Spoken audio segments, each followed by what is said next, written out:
It comes off as quite weird how we interact with some of the wildlife. And then I'm like, well, I've been starved of human interaction for years. They put the broomstick in between the legs, and then since they can't fly, they run around. I feel like that's really uncomfortable. Well, this is the last time where we're going to be doing the podcast in the same room. Same continent. I miss you guys. I'm Tristan. I'm Greg. I'm Rea, and we're together with producer Mark. Producer Marky. Mark's back with us. We got to start on track, I guess. Yeah. Yeah. What should our track be today? Speaking of track, I mean, none of us have done any driving in the UK because I'm not allowed because my license. Either. But you guys are about to head back to The land of the free. the land of the free, eh? Back to the bush, Land of the wild. Land of the wet. back into your Land Cruisers. Yeah. Right? Well, specifically Rea's Land Cruiser. Reyes Land Cruiser. Yeah, we're going to be living out of his car, mostly. Are you gonna convert your Land Cruiser? Well, we'll see with the time, but yeah. See how it goes. Depends on Maybe what not happens. right now. There's a lot of rain. It's been wet. Huh? We do that, yeah, it'll be just a boat now. Where are you saying that Botswana's got like double the amount of rainfall that it does typically? Per season? Unbelievably. Even especially for this time of the year. But even when you stretch it along the whole rainy season, it's more rain than probably we've ever experienced. Yeah. wild, More than I've ever experienced in my life. Yeah. Sure. Some of the videos that are coming out, I mean, you're sending me a video pretty much every day, Rare, where it's a car stuck, another car stuck, a car flipped, stuck, 5 cars stuck in a row. It's mental. Botswana is extremely flat. Yeah. When I say extremely flat, it'll be just flat for the whole Okavango Delta deviates 15,000 square kilometers, deviates by about 2 meters in altitude. So it's a flat country. Sorry, fact check that. No. 2 meters. It's about 70 meters from source to mine. It starts at Well, I didn't say 990 and the ends source. at 920. Well, you said 15,000 square k's over the whole delta. It deviates more than 2 meters. Anyways, Not it's very from Angola. flat. 60 meters. Yeah, no, but I'm not no. From talking Shakawe to Mount, it's about Yeah. 90 meters deviation. 90 meters. Fact check that. I'm just turning into your fact. I love how it just looks fat check. I mean, I'm like, it's literally, it's written in that book by Lee Guttridge and, that thick 2 Okavango meters. book. Okay, I'll fact check that. You have the book, to be just check fair, it. Guys, nobody So- has Yeah, any but it's clue what you're average. talking about.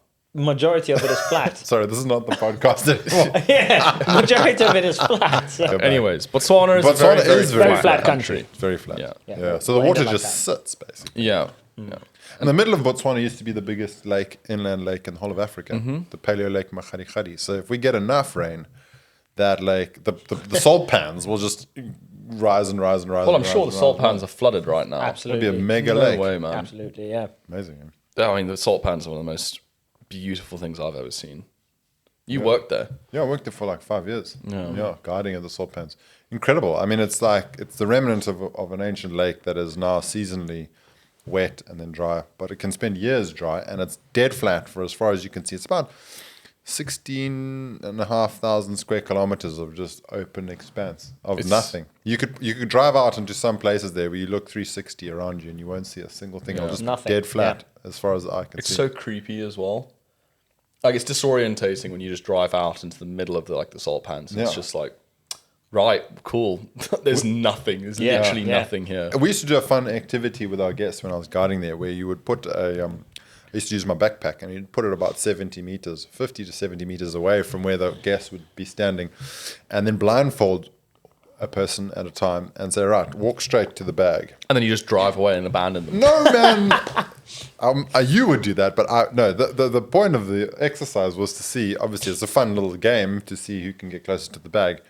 But amazingly, almost every single person will do a full circle back, almost exactly to where they were. So if you don't have a reference point visually to aim for when you're walking, you end up going in circles, like properly. And if you get lost in the salt pans, because there's no object to aim for, people can get completely disorientated and then get lost and It's funny, die I've out done there. the same thing, but instead of a backpack, put a cooler box and a bottle of alcohol on top and told the guest that if you can touch it, it's yours.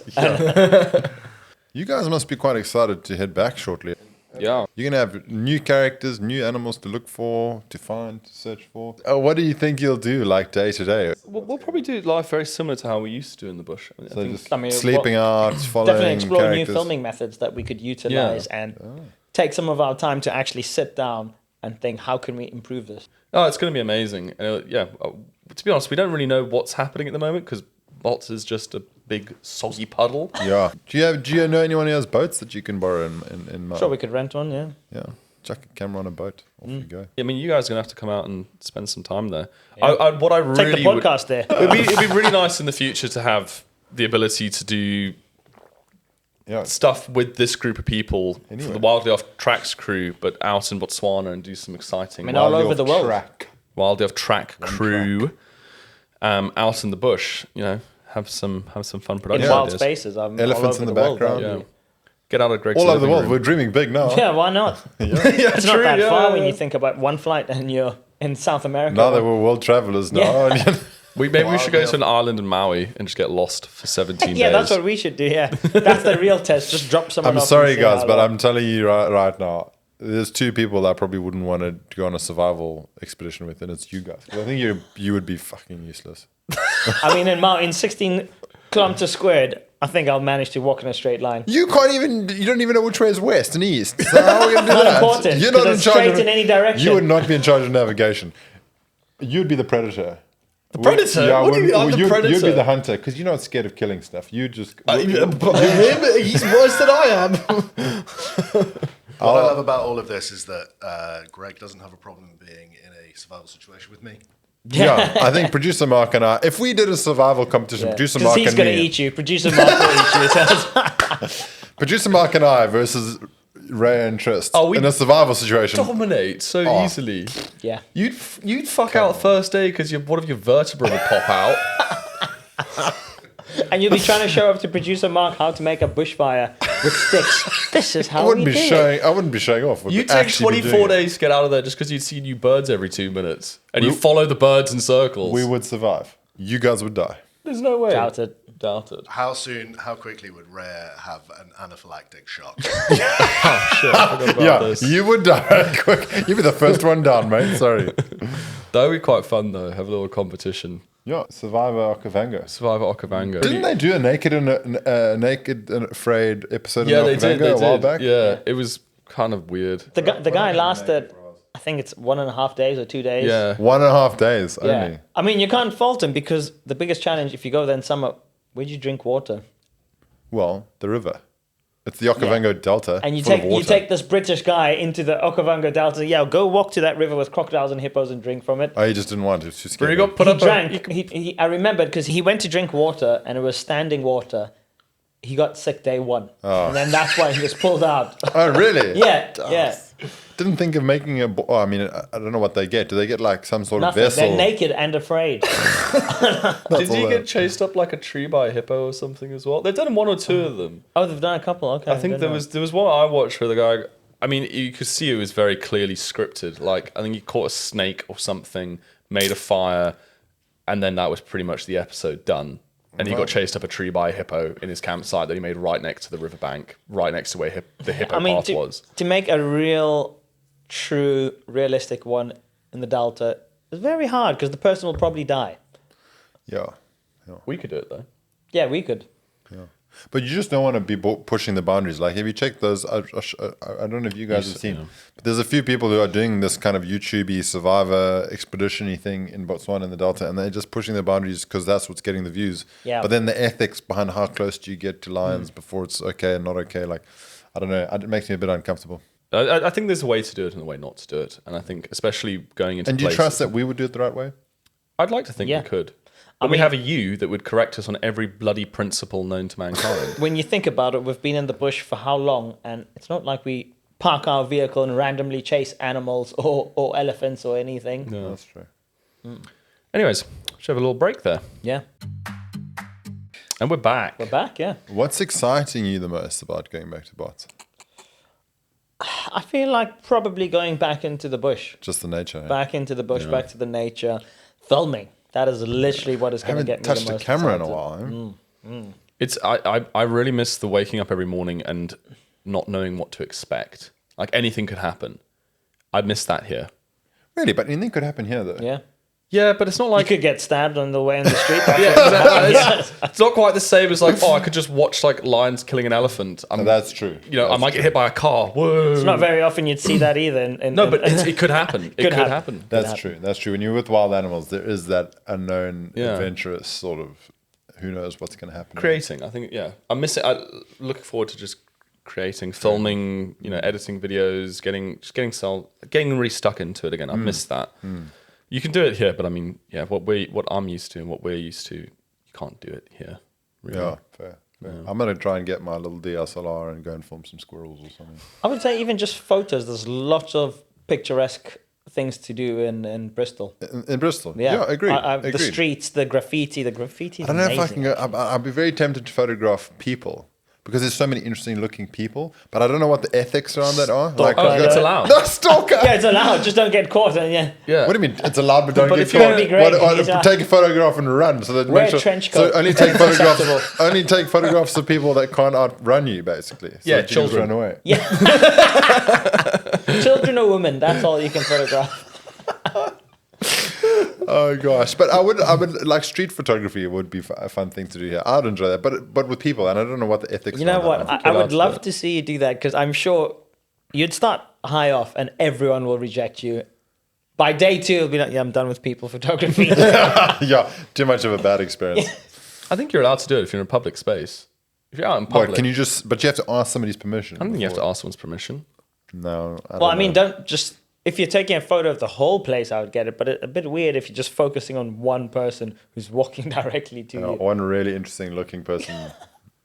I mean, I'll have to try and do an experiment and get back to you. Yeah, I'll be keen to find Take out my what happened. photo. Take my camera to the park. I'm really excited about hearing about this. I got chased down the street of Bristol because I Yeah. took a photo. What would I probably don't know. happen in England Must actually have is some they wouldn't do anything because they'll be too polite and they'll just call the police on you. Yeah. Interesting. Get a voyeurism charge or something. Yeah, I mean, very curious because I think you could do some fun street photography. Yeah, You should Yeah, try I'll do it. I think it's that can be your goal. my little project. Yeah, we should. I think we so Greg, Rea, and myself, we used to have a little competition at the end of each year where we did a show reel, Yeah, like a highlight reel from the year. highlight reel of the year. Yeah, And I'd like to put it on record that I won every time Greg won twice out of 2. out of 2. So I won every time. Congratulations. Well done. Let's see if you win this year. With my people of Bristol. Yeah, people of Bristol versus ours. Yeah. Well, your Okavango is flooded to all hell, so I've got more chance of filming something interesting compared to you. Yeah, guys. yeah. I think we've got to keep it going. Yeah, we can. Yeah. 100%. Absolutely, yeah. Okay, that's a deal. Yeah. What are you going to miss about the UK, Ray? Well, probably just the convenience, how easy it is to get around to do anything, purchase stuff from the shops. No, I'm going to have to say girlfriend because otherwise I will get smashed in the face. I'm going to miss her the most. Yeah, I mean, that Obviously. one is a straightforward, it's a given. So Yeah. But I think, people, friends. I mean, it's going to be You're not weird. going to miss me. Well, if you let me finish my sentence, Okay. it's going to be weird going back into the bush without you being there. Yeah, that's a good point because Yeah. since the beginning we've been together. Yeah. That's true. That's true. We're not going to. Yeah, I mean, me and Ray will just have to argue with each other. Yeah, you're going to be the captain of your own ship, which is going to be a first. Co-captains. Co-captains. Co-captains. Co-captains. Captain, or multiple ships sailing together. Yeah, multiple ships, yeah. One Land Cruiser down the river. Yeah, exactly. Who's going to drown their cruiser first? Gordon Buchanan. Oh, shit. Dropped on the podcast. It's going to be interesting doing these Wildly Off Track podcasts from out there. Yeah, I wonder if Yeah. we're going to do it like with myself here and you guys there over. We spoke about how good Starlink is. Well, we've got the So equipment to maybe- do it. We've got mics and GoPros. So we Yeah. could, I mean, I've planned that we should be able to facilitate it. But yeah, I mean, you know how it is in the bush. Yeah, I mean, what will be interesting is also the sounds that they'll pick up, the Yeah. insects, the birds. Or the Elephants. just massive downpours of rain. Yeah. I'm waiting for the moment where it's like we're in a really heated topic and then someone's car just starts and just poof into Yeah, the gone. distance. And we lost Rea. Chasing something cool. I mean, it is going to be fun, but it is going to cause me some sadness as well. Well, you're welcome to come and join whenever you want. Oh, thank you. Yeah. So are you, Mark. Thank you. I'm just do a professional outing to Botswana to do our podcast recording. Scouting. It's going to be. I'm going to miss just the ease of access to the real world as well. Actually, well, I don't think I will. I'm going to enjoy not having it for a while. I think. Yeah, there's a mixture. Disconnection. I want to disconnect from the world for a bit. Disconnect to reconnect. So basically, you're not going to really miss anything really that important. Just your partners. That's it. Yeah, it's just partners and friends, but pretty much. I think everything else will get there. I'm going to enjoy being able to buy a beer and not feel like my bank account's being drained. Yeah, you're going to swap currencies from the British pound to the Botswana pula. Is going to be Fantastic. Lovely time. Yeah. Just to give people an idea, I think a beer here costs probably 4 times what it would cost in Botswana. Yeah, pretty much. Yeah, what's it? £5-6 a pint in the UK, and in Botswana 20 for a pint. £1. Yeah, pretty much. Just Yeah, over a £1-2 pound. Just over a pound. £1.20, £1.30. But interestingly, is spirits are more affordable in UK than in Botswana. Really? Yeah. Well, we're importing most of them, aren't we? I didn't Yeah, but they expect import that, here eh? also. No, I mean we're. Oh yeah. I guess. Yeah, spirits are way cheaper here. Interesting. Yeah. So literally, like usually when I leave, last time I left UK, I also left with a bottle. It's much cheaper than buying. Yeah, back home. Interesting. So for the price you'd get a nice bottle of whiskey. In Botswana, you'd get the cheapest bottle of whiskey. Yeah, but whiskey, they distill whiskey in Scotland. Well, I mean everything. Brandy, whiskey, gin, they're all cheaper here. I haven't been able to find brandy in the shops here. They don't just sell brandy. Sorry, I like a brandy and coke. I know, man. We just sound like we're alcoholics. All we're interested in is the price of alcohol. Are there any things that you found in the UK that you'd probably want to take back to Bots with you? Kebab. A kebab? Yeah, kebab's banging, man. Well, you can make kebab in Botswana. Yeah, but you can't just go and buy a kebab. That's very rogue. But okay, cool. You like kebabs. Yeah. Nice one, Trist. Thank you. Yeah. I'll make you kebabs next time you come over for the podcast. Oh, yeah. Yeah, cool. Biscoff would be nice. Yeah. Brew, sweet treats, eh? Yeah, Biscoff would be good. Oh, yeah, man. and the variety here of the Cadbury, we don't have The them. chocolates. Yeah, the amount of variety with Cadbury chocolates here. Ice cream that hasn't been refrozen 7 times. Yeah. You buy like an ice cream in a cone in the UK, and it's an ice cream in a cone. Like the wafer's hard. In Botswana, that thing just crumples into your hand instantly. It's different. What about an almond croissant? Hey, have you had one of those? I haven't had one. Dude, Yeah, before you go, what? You got to get stuck into that. To be fair, sourdough Yeah. bread. Sourdough bread is being great. able to buy that at shops here is it's so nice. So many good, tasty things. The funny thing is, it's all the stuff that's probably not good for us. But Yeah. But I will love having a steak in Botswana that's not GPS tracked. all the veggies you're going to have are iceberg lettuce and tomatoes and carrots. That's it. all And I onions. need. Yeah. Lots of potatoes. Go back to my nice healthy diet of I mean, beef I and actually potatoes. really do enjoy here because beef is so expensive. It's mainly pork or chicken, and I love pork because it's the absolute opposite in Botswana. Pork is the most expensive find. meat. I don't really like pork, eh? I think that might just be a precursor of growing up in Bots, though. Yeah, It's not. I'd rather have chicken or beef. yeah, not a fan of chicken. Well, the seafood's I been mean, great. if you're You don't buying like chicken? barbecuing, then for sure beef. But pork meats, lovely. Interesting, considering you used to grow pigs yourself. One of the first ever. I remember when Rea started working for our company the first time, and I think I'd been out. We were in Maun, and I had some time off, so I'd been out the night before with my friends, and I think I was having a rough morning, as some might say. And Rea was in the office for some unforsaken reason. I don't even know why you were there. And I walked in and sat Doing down. work probably. No, but you weren't even employed by the company at this point. But I remember I walked in there and you just started telling me that I had to come and visit you on your farm with your pigs and that I should really come and the see your pig pigs. And you were farms. offering to drive me to look at your pigs. I remember going, Well, I was going to vaccinate them. Oh, okay. It wasn't just a show and tell. Hey, come look. but that's what it felt like. It was like the second time I'd ever met you and you were really wanting me to come and look at your pigs. I remember going, this guy's really, really fucking weird, man. The first time I met Rea, so we were out having a few drinks in Maun, and we had a mutual friend. And I mentioned to you that I was just started off in the natural history filming front, but I was also a guide prior, and you were a guide at the time. And we were chatting, and I was just like being nice to Rea and being like, oh, you hook me up afterwards. We'll see if maybe you want to come and do the, because you were showing a lot of interest in trying to do filming. Yeah. So I was like, yeah, I'll let you know if there's anything that comes up in our company. I was like, okay, cool. And then the next day, yeah, okay, I remember speaking to Rea, and I saw you every now and then. Hey, this man has some serious harassment, tenacity to not give up. You were amazing because you kept on coming to me, be like, "Bro, have you spoken to your boss yet?" And like always asking, and at some point I was like, "Ah, shit, I actually do have to speak to my boss about this guy." And I was just lucky that the timings worked. But then anyway, we ended up being colleagues. Yeah. Testament to your never give up attitude. Yeah. Oh no, you were very good, and you tried hard.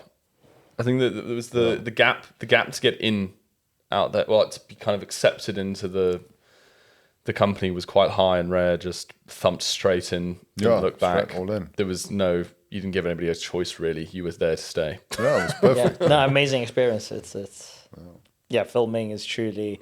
If it was possible to not do anything else, if I could just film. Just film, yeah. If I could film and then make enough money just from that.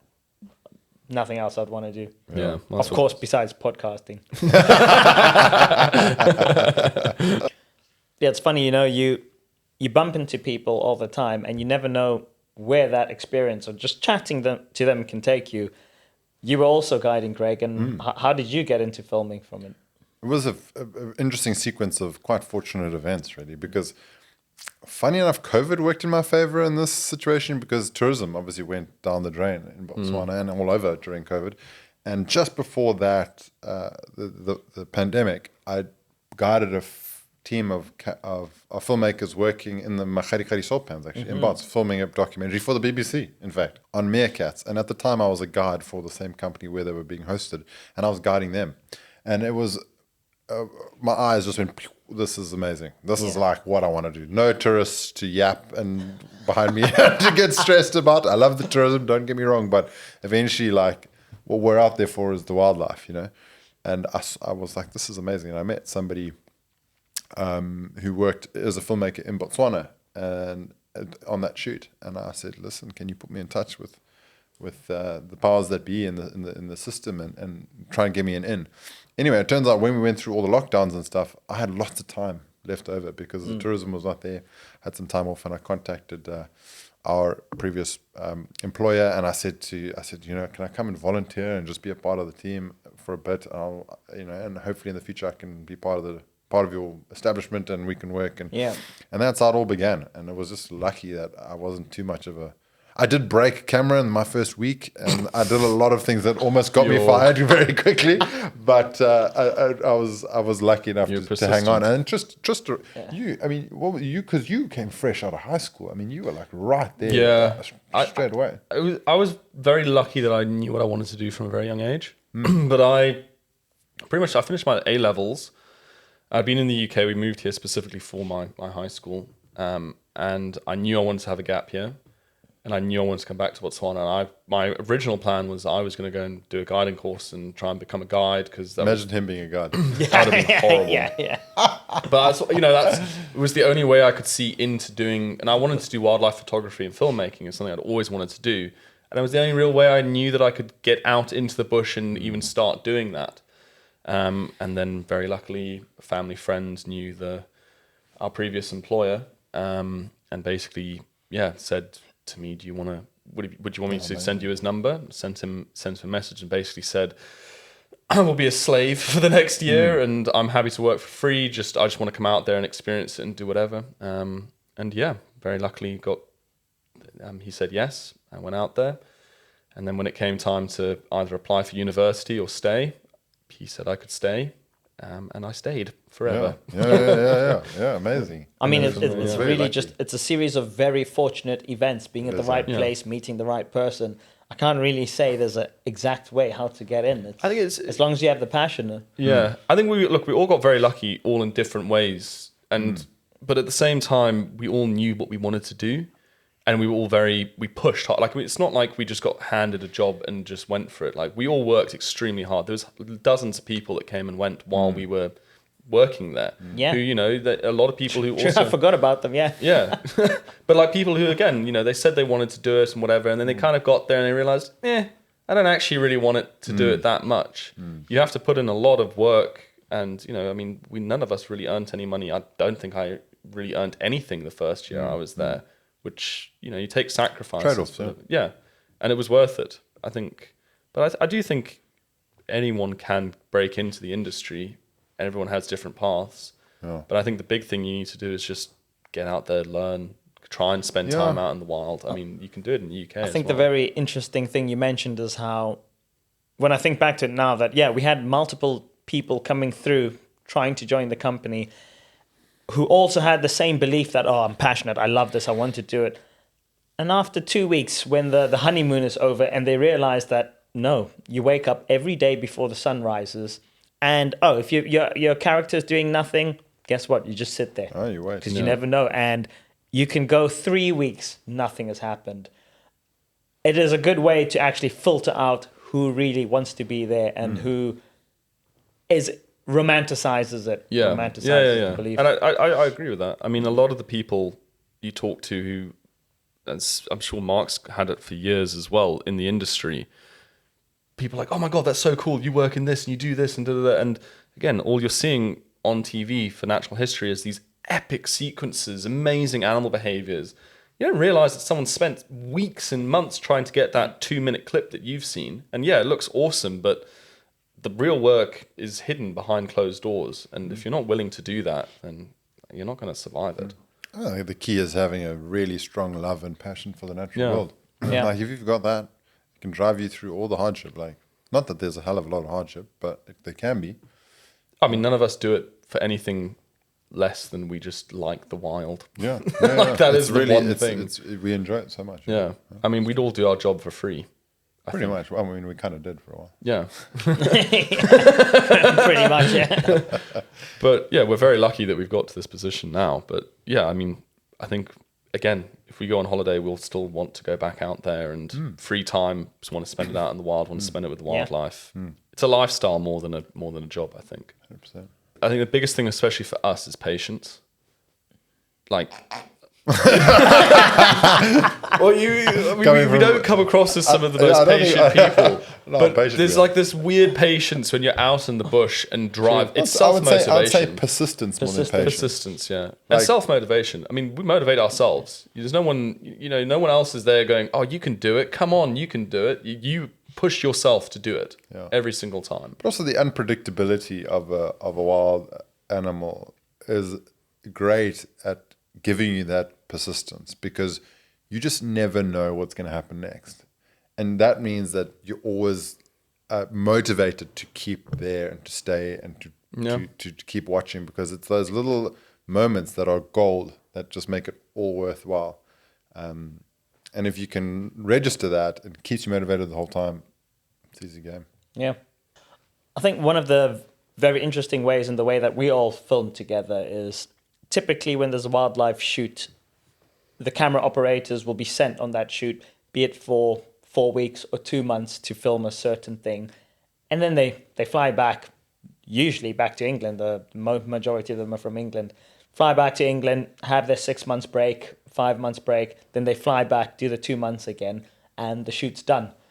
But we've spent every year about, at least 275 days per year filming the exact same subject. I would argue that for that moment when we were in the bush, there's no one else in the world spending as much time as we did in the wild.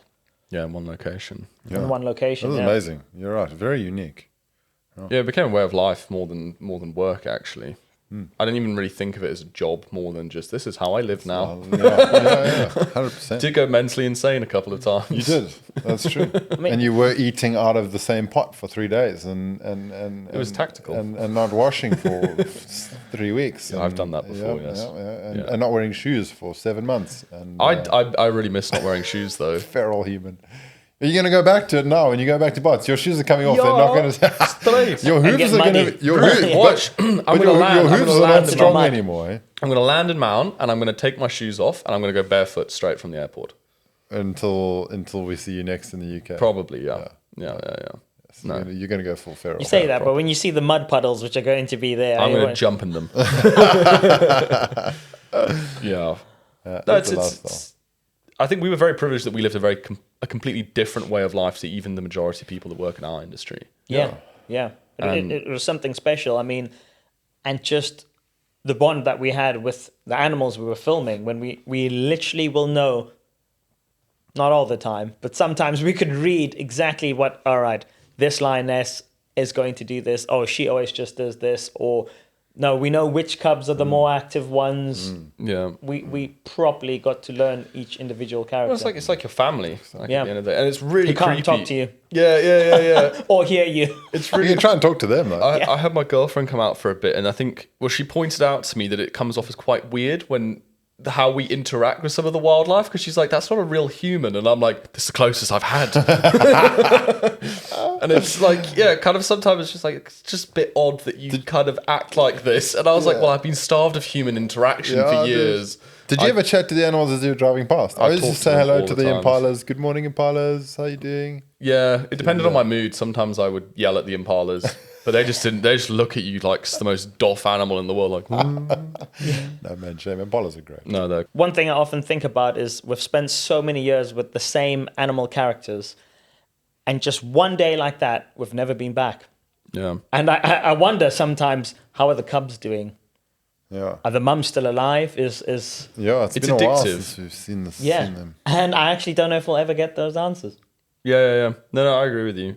I mean, you're basically watching an animal live its entire life cycle. I mean, we've watched animals live their entire life Life cycle. and death. Yeah. I mean, we did one program not so long ago where we followed the same leopard family for 2.5 years. And it does, but like the thing is it does sound kind of weird, I guess. It's like some listeners, but it was so fun. Like it was hard, and it was, you know, You got to know them. you did, and you got so focused and so into their lives. Anything they were doing was like the most exciting news of the day.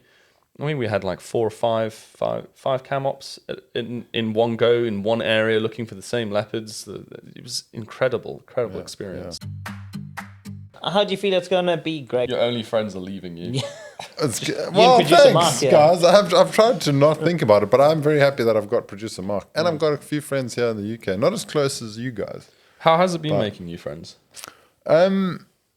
A mixed bag. I think some people are a little bit unsure of me, and rightly so, because I'm still new to the whole scene. You know, a lot of people, once you get to know your group in a city like this, you stick to your group in some sense, and it takes special sorts of folks to branch out and really get stuck into forming new friendships.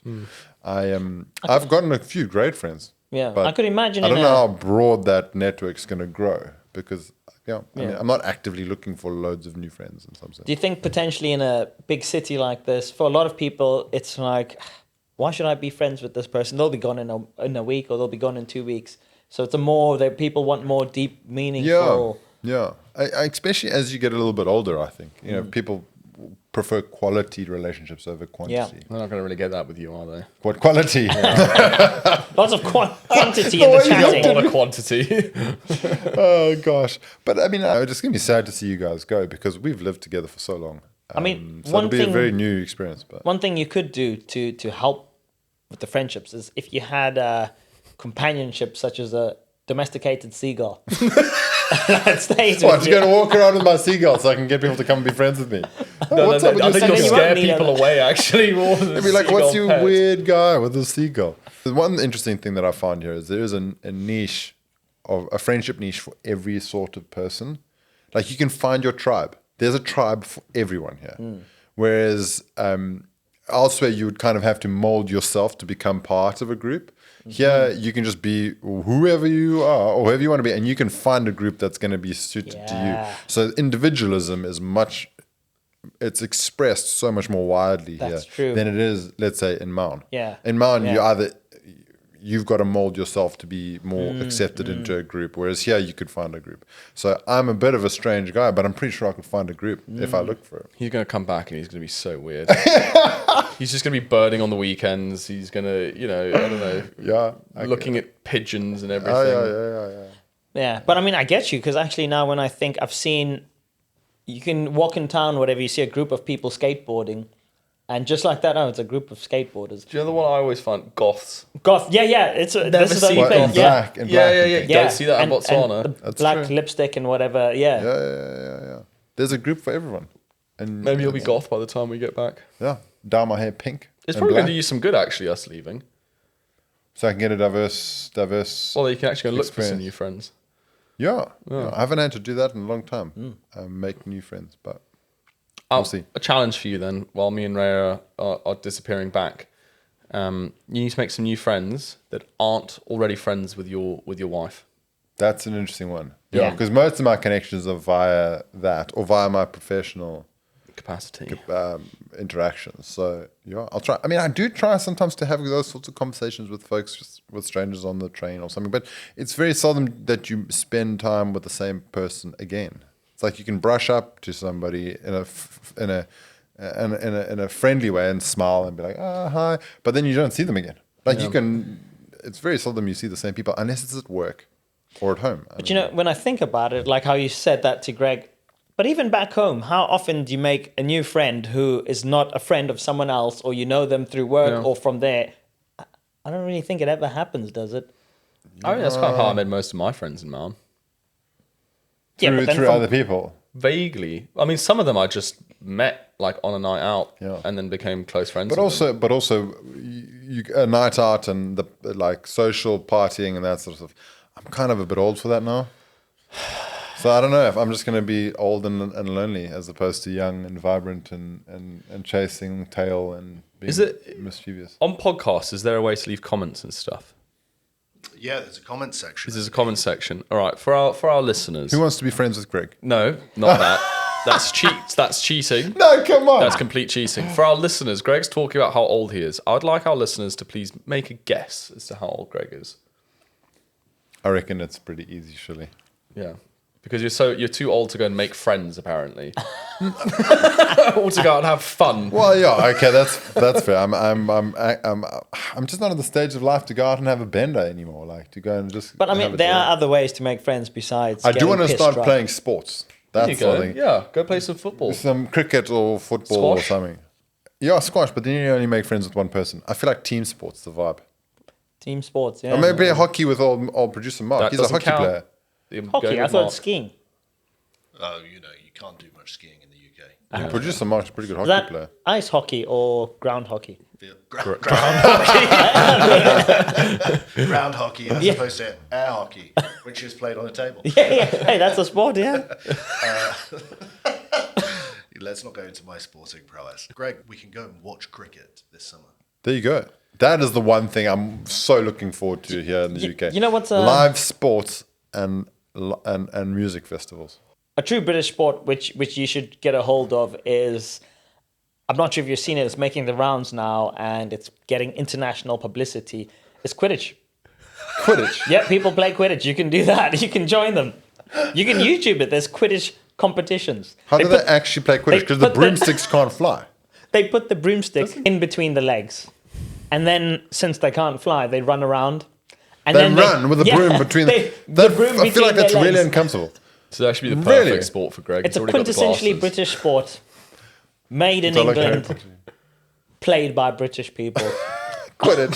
Quidditch. Greg, they play it up on the Bristol Downs. Really? Yeah. They're right here. Yeah, in Bristol. You could be a Quidditch captain.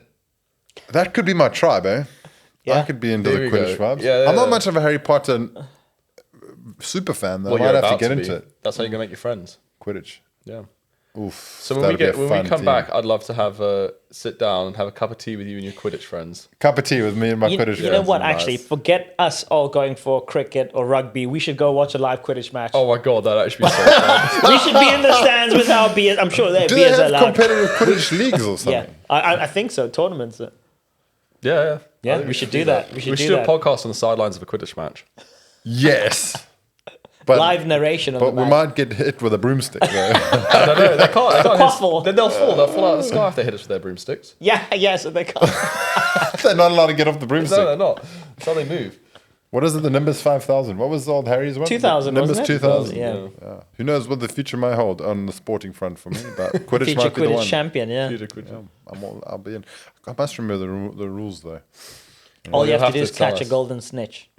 So yeah, but what's the problem? What's the thing with the snitch? Because I'm actually not sure. Hey, I'm You not can't sure what they access do for system. the... I think the snitch is the maximum points the game ends. Do you have a Yeah, but human how that do they- becomes the snitch? Like you are the Painted snitch. You have gold to run person that you catch. in his little morph suit, like you get a pink one. You just have a gold one and some fake wings, and you're the snitch. Yeah. I wouldn't mind being the snitch. Actually. I think- You're going to rugby tackle Tristan. No, I'm pretty sure that's exactly what it is. Yeah, it I probably think I've is. seen a video. Somebody Yeah, who's yeah, yeah. the snitch. All right. Well, anyways, thank you very much for listening, everyone.